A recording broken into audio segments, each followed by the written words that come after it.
Say what? Salve a tutti e benvenuti al magazine di Soundtrack City. Dunque, oggi parliamo di una serie televisiva secondo me interessantissima. Si parla di Dark Winds, una serie che trovate su Netflix. Interessante per tanti motivi. Prima di tutti si parla di nativi americani e quando c'è questo tema ci sono delle tali implicazioni sociali, anche politiche, ma soprattutto umane, per la storia appunto dei nativi americani. Insomma, il tema è sempre spinoso ma altrettanto interessante. Il genere comunque è quello del crime, in qualche modo anche se a sfondo sociale, ambientato all'interno di una riserva indiana negli anni 70 dove vediamo le vicende di quella che viene chiamata polizia tribale, cioè la polizia che si occupa di questo tipo di problematiche che possono accadere all'interno di quest'area. Altra piccola chicca di questa serie è il fatto che figura come produttore esecutivo Robert Redford, che compare anche in un breve cameo, se non sbaglio, nella seconda stagione, probabilmente l'ultima apparizione di Robert Redford all'interno di una serie.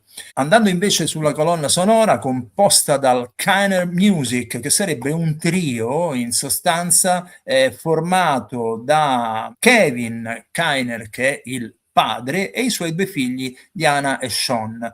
Il padre è più o meno conosciuto da tutti anche perché ha spesso collaborato col franchise di Star Wars. Anche i figli hanno lavorato spesso ad Hollywood e la fusione dello stile di queste due generazioni comporta il fatto che anche dal punto di vista del sound, dal punto di vista della scrittura, è una scrittura appunto quella ibrida, ovvero scrittura orchestrale o perlomeno tematica che si incrocia con soundscape o texture elettroniche. Un po', ripeto, quello che è il segno delle colonne sonore di questo decennio.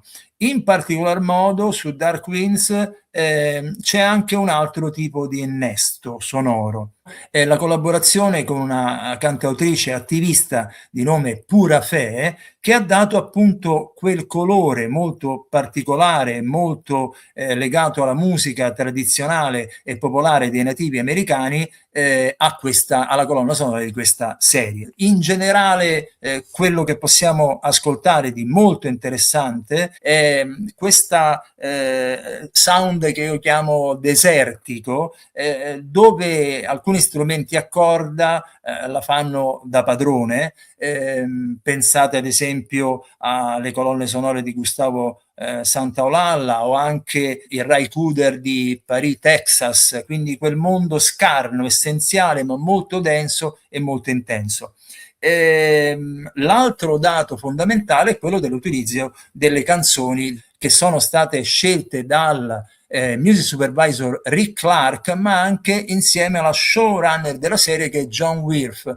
Insieme hanno selezionato una playlist di canzoni tutte anni 60-70 che hanno a che fare con rock blues o rock country, anche con delle punte di psichedelico qua e là, con del songwriting d'autore. Vi cito alcuni di queste canzoni presenti nella serie: Proud Mary di Ike Tina Turner, Working Class Hero di John Lennon, Season of the Witch di Donovan, e poi gli Ottuna, Greg Allman, The Heavy e i Parish Shawl, che erano un power trio molto molto interessante appunto degli anni 70, dove loro coniugavano rock, country, blues anche con prime forme di psichedelia. Tutto questo si incastona, come dicevo, perfettamente in una colonna sonora veramente ricca e di quelle colonne sonore che in qualche modo ti riconciliano con l'importanza drammaturgica della musica